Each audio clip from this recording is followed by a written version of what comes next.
지식과 감성, 약간의 넋두리까지 공존하는 본격 일방향적 수다의 장, 몽땅 다락방입니다.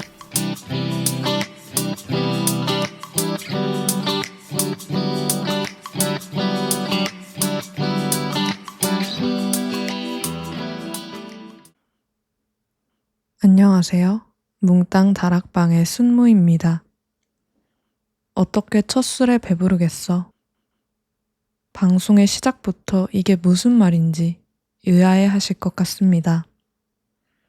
저 말은 5년 전 제가 공무원 시험을 처음 준비했을 때 큰 위로를 주었던 말입니다.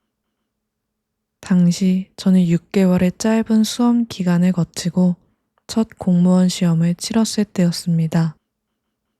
결과가 발표되고 나서 같은 학교 동기이자 1살 위인 언니와 전화를 했을 때 들었었던 말입니다.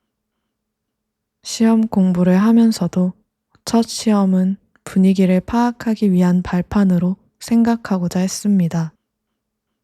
저도 알고 있었습니다. 6개월 만에 합격한다는 건 결코 쉽지 않은 일이라는 걸 말입니다.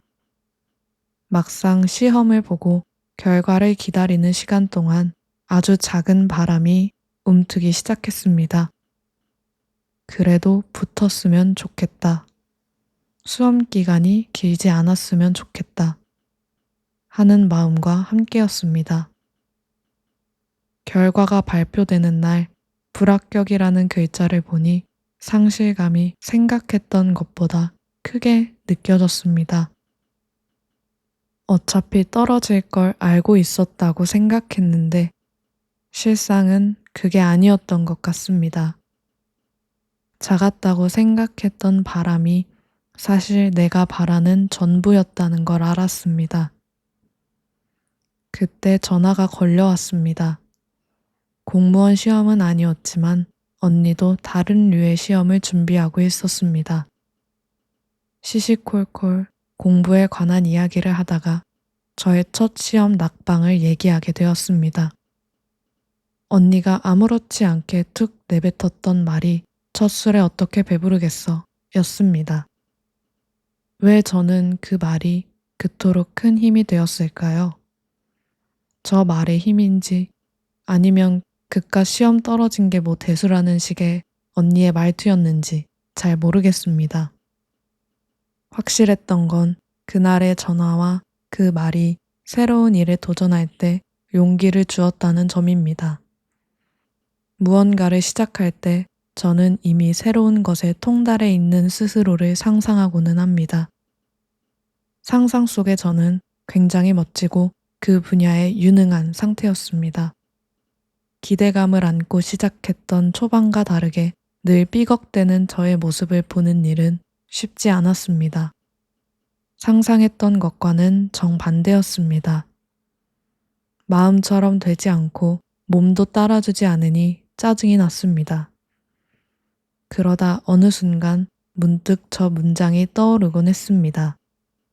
처음부터 잘하고 싶은 욕심을 천천히 타이르는 것만 같았습니다. 못하는 나를 보는 일은 참 어려운 일입니다. 한없이 작아지고 못나 보이죠. 그 모든 것들 또한 나의 일부임을 받아들이려고 노력하니 마음이 조금씩 편해졌습니다. 못할 수도 있지. 그래서 뭐 어쩔 건데. 내일은 되겠지. 이런 태도로 임했습니다. 그제서야 숨이 좀 트이는 것 같았습니다.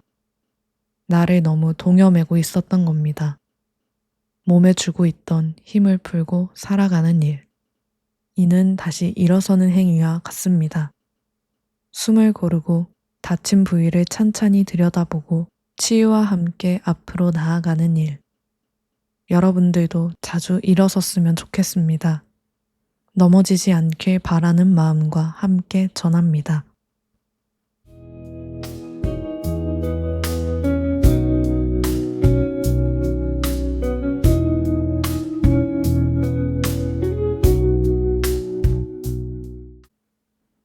오늘 몽땅 다락방의 주제는 에세이 아무튼 잠수입니다.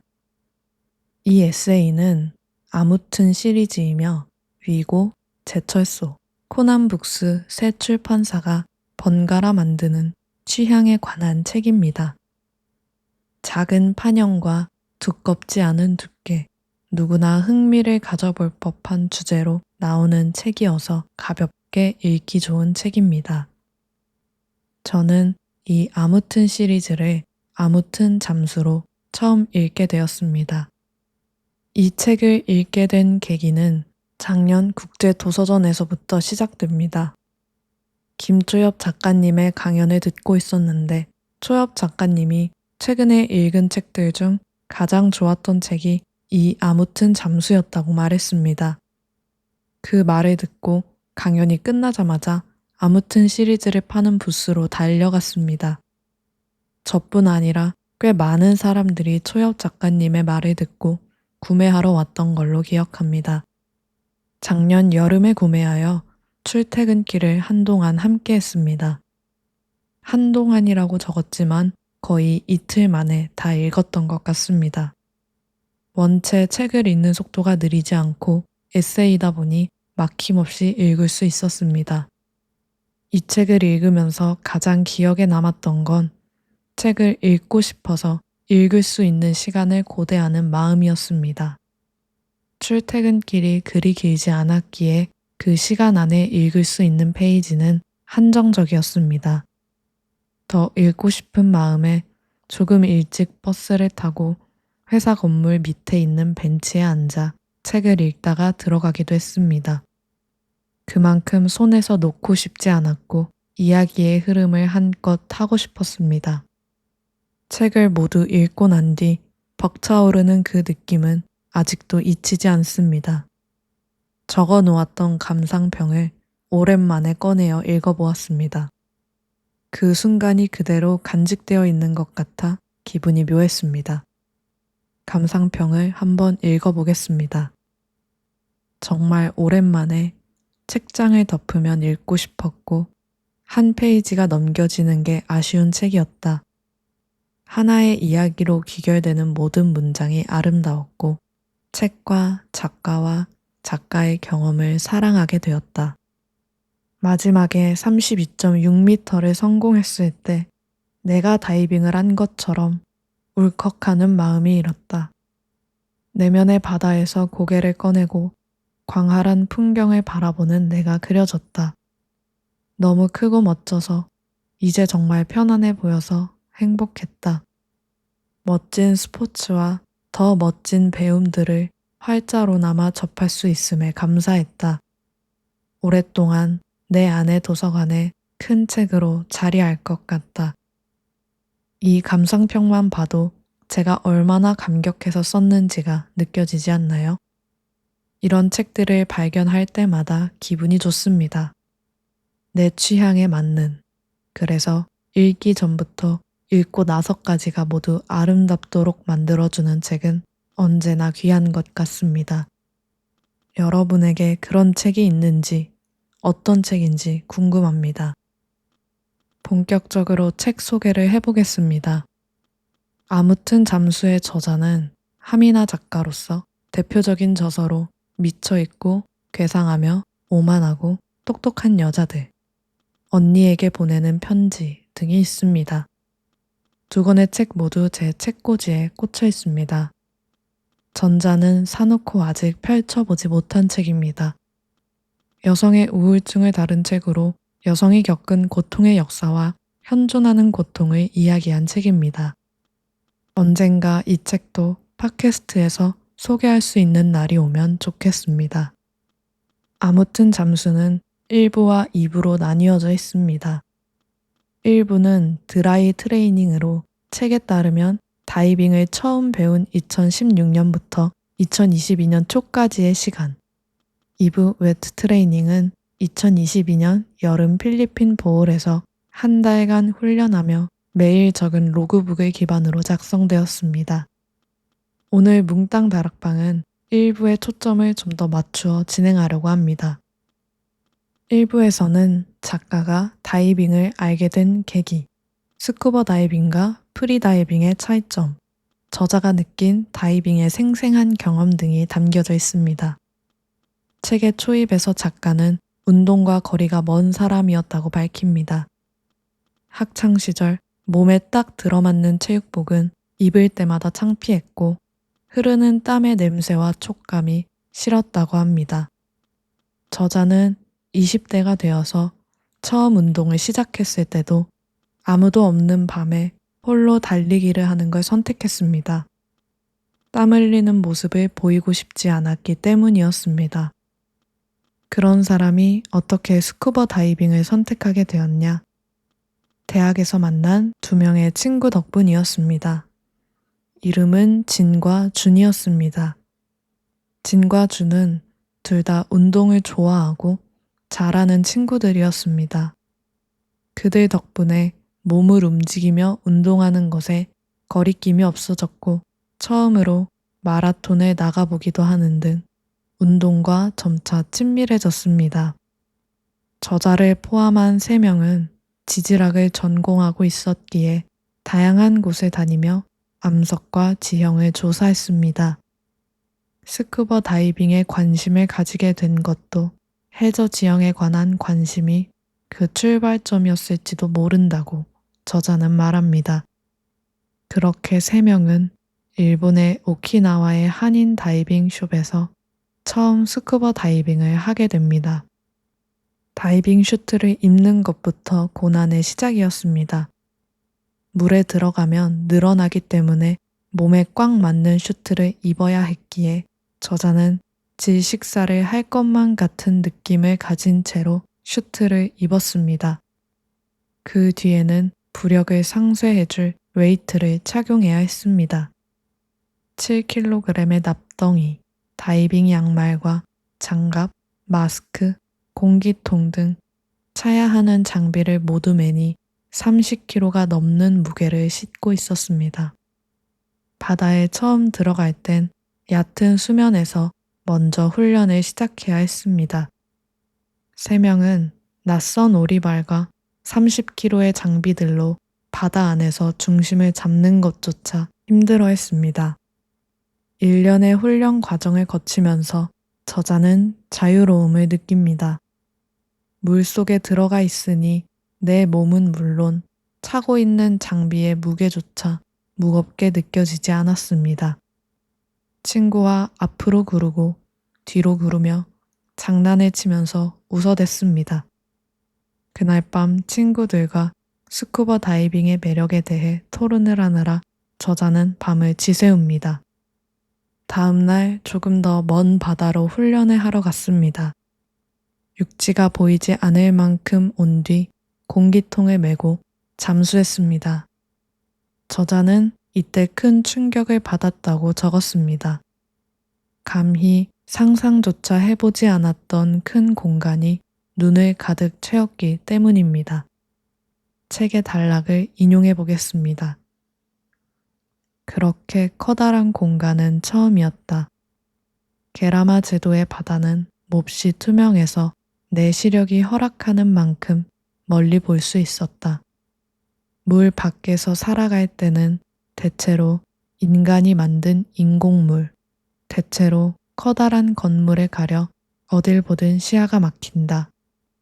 그런데 시야를 가리는 것이 하나도 없다면, 우리에게 펼쳐진 공간을 그대로 보게 된다면, 새파란 바다, 커다란 바다, 아니 광활한 바다, 깊어질수록 어두워지는 바다, 그 끝을 가늠할 수 없는 바다, 나보다 큰 것, 지구에 살아있는 모든 것을 다 합친 것보다 큰 것, 햇빛이 바닷속으로 들어와 여러 개의 빛기둥을 만들며 바람에 날리는 커튼처럼 아른거렸다.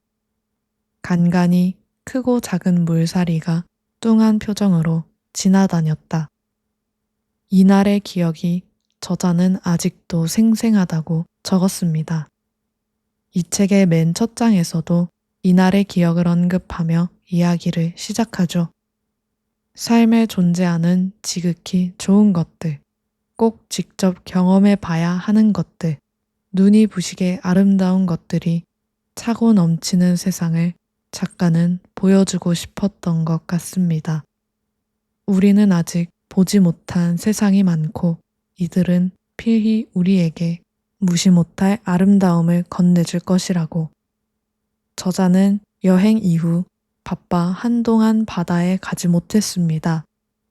게다가 스쿠버 다이빙은 비싼 취미에 속하는 스포츠였죠. 대학원에 재학 중이었기에 여윳돈이 없는 상태였습니다. 그렇게 1년이 흐른 뒤 프리다이빙을 처음으로 알게 됩니다. 진과 준을 꼬셔서 프리다이빙을 함께 배웁니다. 프리다이빙은 스쿠버 다이빙과 달리 자기 숨만큼만 바다 아래에 머물다가 나오는 스포츠였습니다. 스쿠버 다이빙보다 필요한 장비도 적고 비용도 저렴했죠. 저자는 프리다이빙을 배우면서 그 매력에 한층 더 빠지게 됩니다. 맨몸으로 바다의 깊은 곳을 탐험하는 일은 듣기만 해도 짜릿한 경험이었습니다.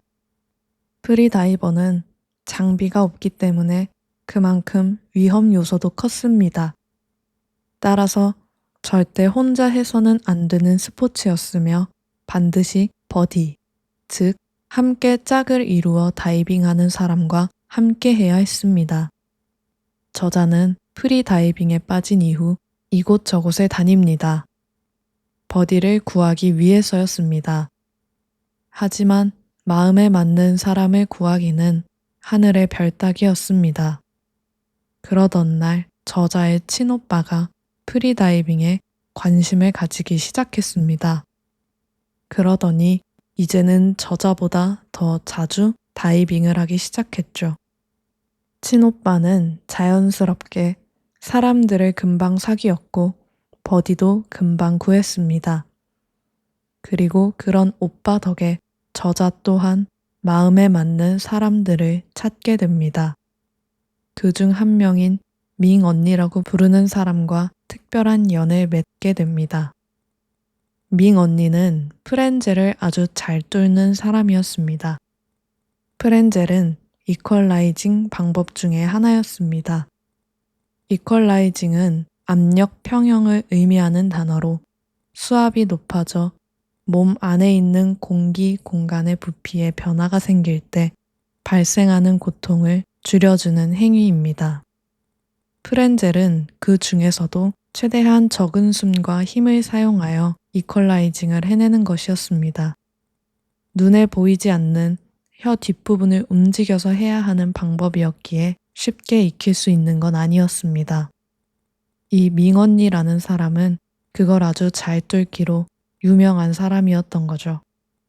저자는 한번 밍언니와 가평의 잠수풀에서 훈련을 진행했습니다. 저자는 훈련을 시작하기 전부터 끊임없이 걱정했습니다. 프렌젤이 안 되면 어떡하지? 이번에도 수심을 못하면 어떡하지? 등등의 생각을 가지며 오늘도 프렌젤은 안 될 거라고 생각합니다. 생각은 현실이 되어 수면에서조차 프렌젤이 잘 되지 않았습니다. 밍언니는 그런 저자를 충분히 기다려줍니다. 입수하고 2시간 정도 지났을 때 드디어 프렌젤은 성공했습니다. 사실 이전부터 되고 있었지만 저자가 프렌젤의 성공 기준을 너무 높게 잡은 탓에 그걸 몰랐던 것이었습니다. 이때 밍언니가 말합니다. 예측하지 마. 결과를 예측하면 퍼포먼스를 망쳐. 이번엔 얼마만큼 해야지. 이번엔 얼마만큼 할 것 같아. 이번엔 얼마만큼 하고 싶어. 이런 생각들이 지금의 릴렉스를 깨뜨려. 그리고 저자는 덧붙였습니다. 미래를 앞당겨서 현재를 망치지 말란 얘기였다. 그날 마지막 잠수 전 밍 언니는 버디인 자기를 믿고 끝까지 내려갔다 와보라고 했다. 나는 밍 언니를 믿고 내려갔고 그날의 최고 수심인 15m를 편안하게 다녀왔다. 이후 저자는 앞서 말했듯 필리핀 보홀에 한 달 동안 프리다이빙을 훈련하러 떠나게 됩니다. 2부의 이야기는 워낙 세세하고 작가의 문장력과 표현력이 대단해서 제가 요약하는 것보다는 직접 글을 읽으면서 그 정수를 느끼셨으면 좋겠습니다. 매일매일 시도하고 매일매일 실패하기. 저는 이 문장이 2부의 요약인 것 같습니다. 저자는 필리핀에 있는 동안 수도 없이 좌절합니다. 프리다이빙을 매우 잘하는 사람들이 모여 있는 곳에서 얼마나 스스로가 초라해 보였을까요? 계속해서 말을 듣지 않는 내 몸이 원망스러웠을 겁니다. 하지만 그곳에 있는 사람들 또한 이런 과정을 거쳐왔고 또 다양한 응원과 지지를 보내주었기에 저자는 견뎌낼 수 있었습니다. 그 과정을 하나하나 따라가다 보면 어느새 저자를 한마음으로 응원하게 됩니다. 저는 그 경험이 생각보다 훨씬 좋았기에 여러분들도 이번 기회에 이 책을 통해 이 느낌을 가져가시길 바라는 마음으로 아무튼 잠수를 가져오게 되었습니다.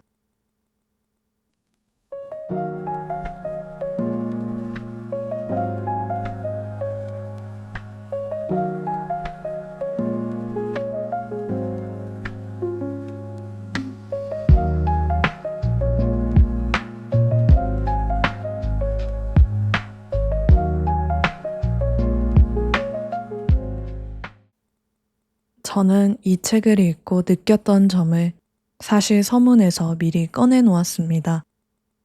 못하는 나를 견디는 일. 이번 회차의 제목이기도 하죠. 책의 2부를 통해 저자의 넘어짐과 일어섬이 끊임없이 반복되는 걸 보면서 어딘가 공감이 되기도 하고 괴롭기도 했습니다.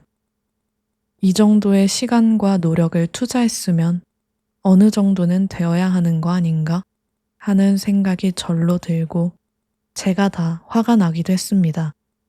나에게도 저자의 프리다이빙 같은 무언가에 몰입하고 잘하고 싶었던 게 있나 하는 궁금증이 들기도 했습니다. 궁금증을 해결하기 위한 시간 여행을 떠나보았습니다. 저는 이 책을 읽고 있을 당시 보컬 학원에 다닌 지 7에서 8개월 차가 되어 가던 때였습니다.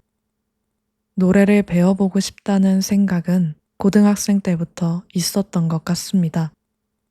이를 현실화할 수 있다는 건 생각도 하지 않고 있었는데 어느 순간 갑자기 배워보고 싶다에서 배워야겠다로 마음이 넘어갔습니다.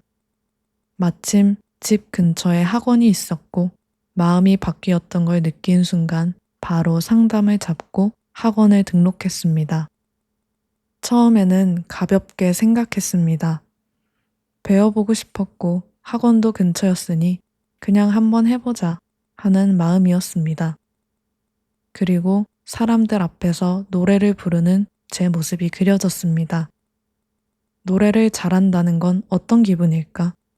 마음껏 내가 가진 감정을 음율로 표현한다는 건 어떤 느낌일까? 마치 그 일이 코앞에 다가온 것 마냥 설렘과 기대가 가득했습니다. 현실은 역시나 정반대였습니다. 선생님은 분명 설명을 해주시는데 그리고 자꾸 내가 하고 있는 게 맞다고 하는데 저는 제가 제대로 하고 있는 건지 전혀 알 수가 없었습니다. 노래를 잘 부르는 건 특별한 기본기, 기술이 있기에 가능하다고 생각했었는데 그 생각은 산산이 부서졌습니다. 노래는 글쓰기, 춤추기처럼 자기 표현의 한 방식이었기에 나를 잘 알고 내 몸과 내 근육을 미세하게 컨트롤하는 것이 기본기였습니다. 프리다이빙의 프렌젤처럼 혀의 뒷부분을 올려 공간을 만들고 그곳에 호흡과 발음을 붙이라고 하는데 당최 이게 무슨 말인지 저자의 답답함이 곧바로 공감되었습니다.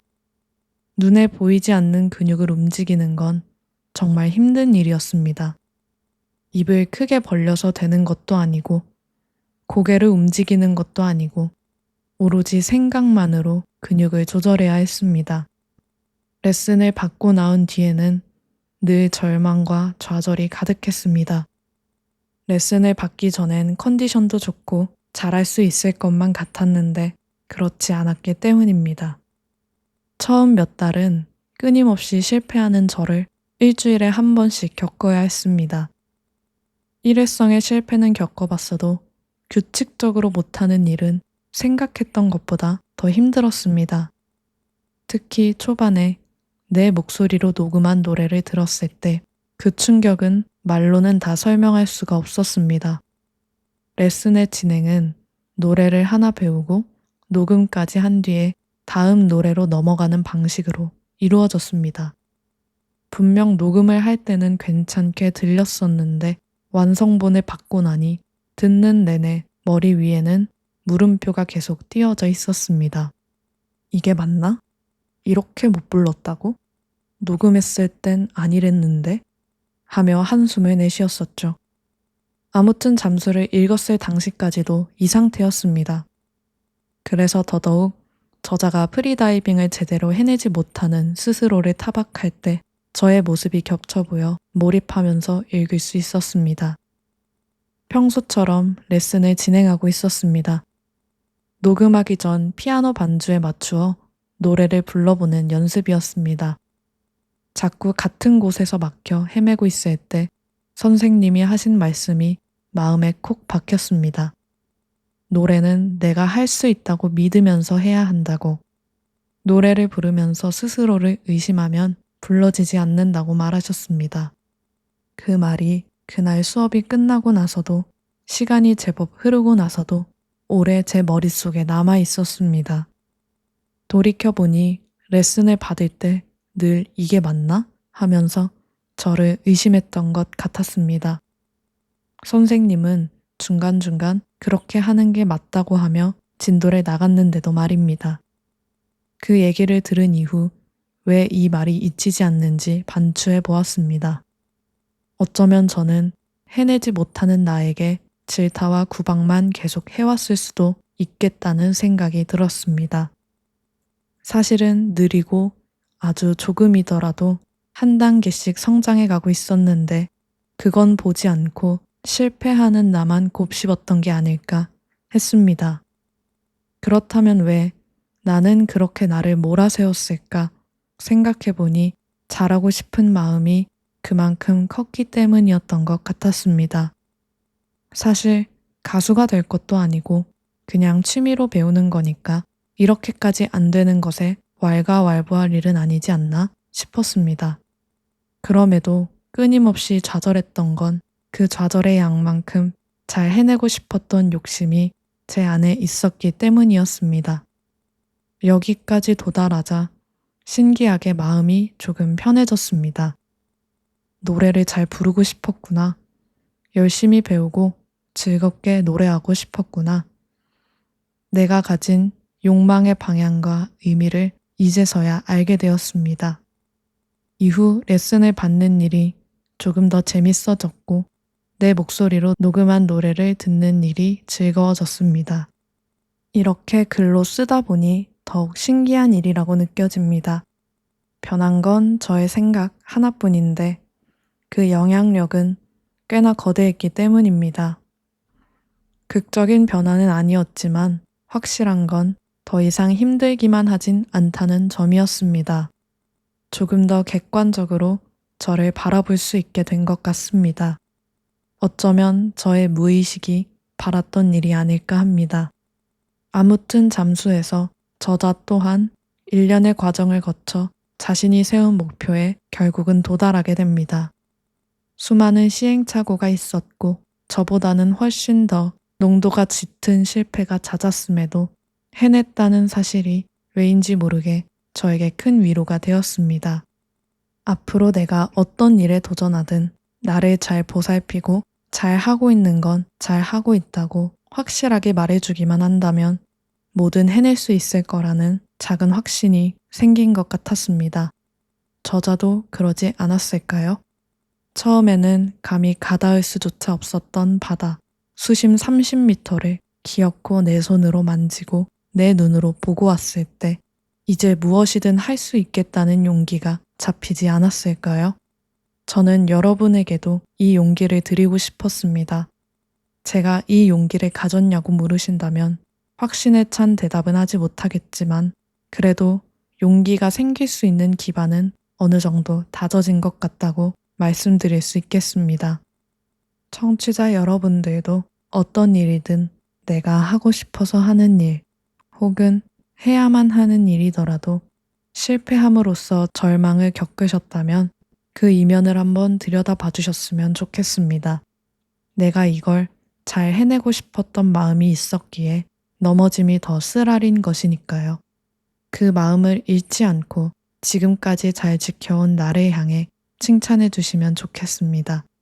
고생했다고, 잘 견뎌와서 자랑스럽다고 말입니다.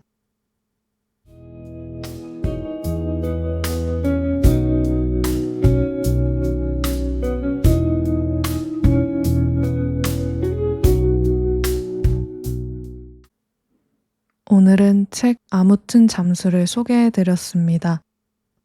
에세이는 어떻게 다루어야 하나 고민이 됐었는데 생각보다 수월하게 진행된 것 같아 기쁩니다. 그리고 에세이와 함께 다룬 못하는 나를 바라보는 일이라는 주제는 최근까지 제가 지인들과 자주 이야기를 나눴던 주제이기도 합니다. 생각보다 일상에서 흔하게 겪는 일임을 여실히 느끼고 있습니다. 말은 휘황찬란하게 해놨지만 저도 자주 객관적으로 바라보진 못합니다. 나를 탓해온 세월이 짧진 않기에 한 번에 변화하는 건 역시 어려운 것 같습니다. 그럼에도 계속 시도하는 건 시간이 흐를수록 내가 나를 잘 보살피는 일의 중요성을 실감하기 때문입니다. 반복되는 일상 속 나를 괴롭게 만드는 건 형태만 달라질 뿐 늘 우리 곁에 있기에 우리는 그것들로부터 스스로를 지켜줘야 합니다. 많은 사람들이 무의식적으로 나를 작게 만들지는 않았는지, 장점보다는 단점에만 치중하진 않았는지 돌아보며 따뜻한 위로를 건네줄 수 있었으면 좋겠습니다. 나를 향한 다정과 사랑은 곧 남을 향한 사랑과 다정으로 변하리라 믿습니다. 조금 더 사랑이 가득한 세상을 꿈꾸며 오늘 에피소드를 마무리하겠습니다. 몽땅 다락방의 순무였습니다. 감사합니다.